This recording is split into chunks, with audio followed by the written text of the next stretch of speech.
Bienvenue sur Africa 24 dans cette nouvelle édition du QG Weekend. Au sommaire de l'actualité, la Cour pénale internationale annonce l'ouverture d'une enquête préliminaire au Gabon. Le Gabon a connu un pic de violence de 48 heures après l'annonce le 31 août de la victoire du chef de l'État sortant, Ali Bongo Ondimba. Dialogue politique en Mauritanie, une concertation pouvoir-opposition a été lancée ce jeudi 29 septembre à Nouakchott sous la supervision du chef de l'État mauritanien Mohamed Ould Abdelaziz. Un nouveau dialogue politique boycotté par l'opposition. Eker reprend les vols à destination de Pointe-Noire. La desserte était suspendue depuis juillet. La compagnie nationale congolaise a annoncé jeudi la reprise de ses vols depuis la capitale Brazzaville vers la deuxième grande ville de la République du Congo. Élection présidentielle au Cap-Vert ce dimanche 2 octobre. La campagne pour ce scrutin s'est achevée ce vendredi. Le président sortant, Jorge Carlos Fonseca, du Mouvement pour la démocratie, a fait face à 2 candidats indépendants. Au total, 314 000 résidents de l'archipel et 47 000 Cap-Verdiens vivant à l'étranger sont inscrits sur les listes électorales.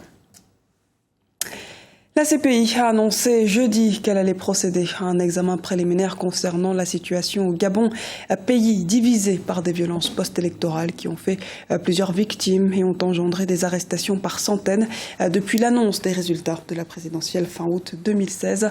On fait le point avec Lise Elsi Akizimana.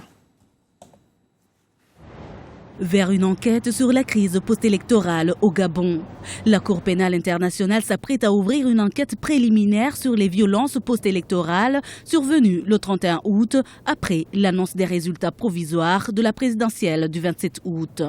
L'annonce a été faite ce jeudi 29 septembre par la procureure de la CPI, Fatou Bensouda. Mon bureau procédera à un examen préliminaire de la situation afin de déterminer si les critères imposés pour l'ouverture d'une enquête sont réunis. La CPI a en effet reçu la demande du gouvernement le 21 septembre. Les autorités gabonaises réclament la lumière sur ce qui s'est passé. Objectif, lutter contre l'impunité. On ne peut pas, parce qu'on se réclame l'opposition, bénéficier d'une impunité qui ne se justifierait pas.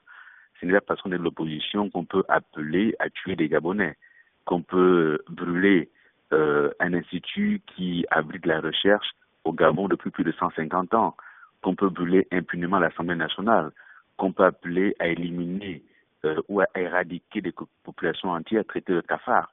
Dans cette demande, le gouvernement de la République gabonaise fait part de faits relevant de l'incitation à commettre le crime de génocide et de crimes contre l'humanité qu'il attribue aux militants favorables au candidat d'opposition Jean Ping.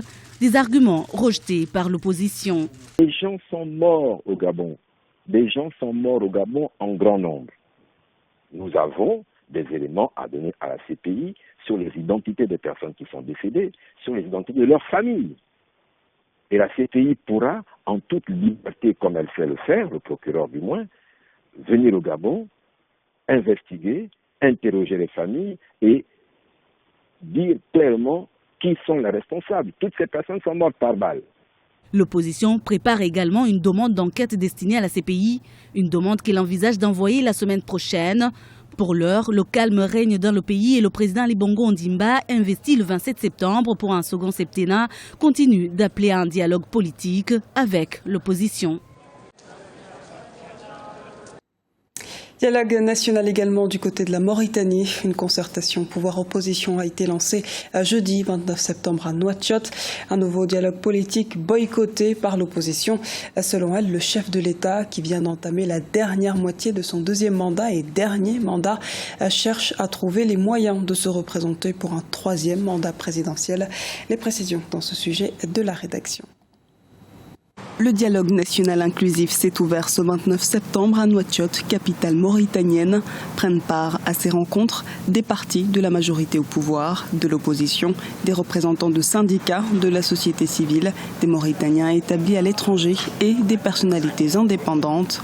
Les participants devront au cours des 10 prochains jours examiner des questions liées à l'unité nationale, la préservation des acquis et l'avenir politique du pays. Cette rencontre s'inscrit dans un cadre particulier parce qu'elle va marquer probablement les dernières retouches, les dernières marques du président de la République. On s'attend à de nombreux changements, notamment à la dissolution du Sénat, la création de conseils régionaux pour la première fois dans l'histoire du pays, des conseils régionaux qui se chargeront, on s'attend à ce que les différents partenaires présents à ce dialogue proposent les meilleures solutions pour l'ensemble des problèmes qui existent actuellement, même si de nombreux problèmes parmi ceux-ci ont déjà été résolus ou dépassés dans les dialogues précédents. Ce 4e dialogue politique depuis l'arrivée du président Mohamed Ould Abdelaziz au pouvoir est boycotté par la majorité de l'opposition, notamment le Front national pour la démocratie et l'unité et le Rassemblement des forces démocratiques. Parmi les revendications de l'opposition, la formation d'un gouvernement d'union nationale, ce que refuse le pouvoir en place. La main du dialogue restera tendue à toutes les forces politiques du pays pour préserver les intérêts supérieurs de la nation, afin de faire face à ceux dont le discours véhicule la haine et la discorde au sein de notre peuple et de protéger les institutions étatiques contre les prévaricateurs.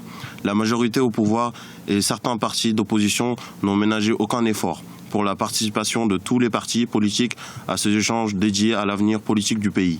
En ouvrant ces assises, boycottées par la majorité des partis d'opposition, le président mauritanien Mohamed Ould Abdelaziz a affirmé que les recommandations importantes issues de ces journées de concertation feront l'objet, si nécessaire, de référendums populaires.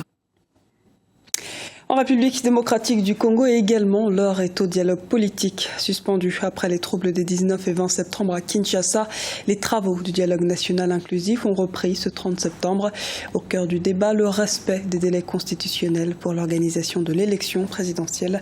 Le point dans ce sujet de la rédaction. Relance du dialogue en République démocratique du Congo. Suspendu après les troubles des 19 et 20 septembre à Kinshasa, les travaux du dialogue national inclusif ont repris ce 30 septembre. À la reprise, l'Église catholique, qui avait suspendu sa participation aux travaux, n'y a pas pris part. Il en est de même pour d'autres partis politiques de l'opposition qui maintiennent leur boycott. L'opposition est membre du rassemblement. Nous ne faisons pas partie de ce qui se passe aujourd'hui à l'Union africaine au Kanshasa, qui n'est qu'une grande conférence de l'élargissement de la majorité présidentielle.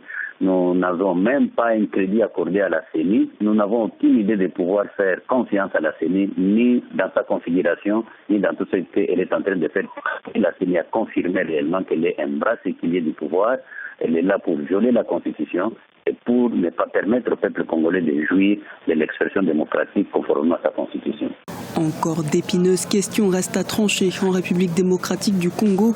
Le débat porte notamment sur certaines questions, comme celle du rôle du président actuel Joseph Kabila, de la durée de la transition ou encore de la date de la présidentielle. La majorité reste néanmoins confiante quant à l'issue de ces discussions et prône la poursuite du dialogue. La solution de sortie de crise, c'est le dialogue national qui est aujourd'hui à l'ordre du jour piloté par la communauté internationale selon la résolution 2277. J'y crois et nous devons tous y croire et travailler pour que ce dialogue ait lieu. Il n'y a pas d'alternative. Parmi les options mises sur la table, celle choisie par la commission électorale, la plus longue mais la plus fiable selon de nombreux observateurs, à savoir la refonte complète du fichier électoral. Si cette option est confirmée par les délégués au dialogue national, la présidentielle ne pourra se tenir qu'après juillet 2017.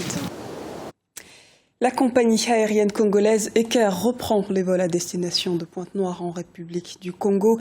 Le programme de maintenance de ces avions avait rendu une partie de sa flotte indisponible sur une partie de ses lignes. Les précisions à Didelatime Rabel-Bissou. La compagnie aérienne nationale congolaise Eker annonce la reprise des vols domestiques entre Brazzaville et Pointe-Noire dès ce lundi 3 octobre 2016. Eker, qui dessert une dizaine de destinations au départ de Brazzaville, avait été contrainte de suspendre ses vols domestiques depuis début juillet pour des raisons d'indisponibilité d'appareils. Nous sommes heureux de reprendre nos vols à destination de Pointe-Noire. Nos passagers ont beaucoup regretté l'absence d'Eker sur cette ligne pendant quelques semaines. Nous sommes ravis de pouvoir compter sur la fidélité et la confiance de nos passagers. Les rotations entre Brazzaville et Pointe-Noire seront assurées pendant plusieurs semaines par un B757.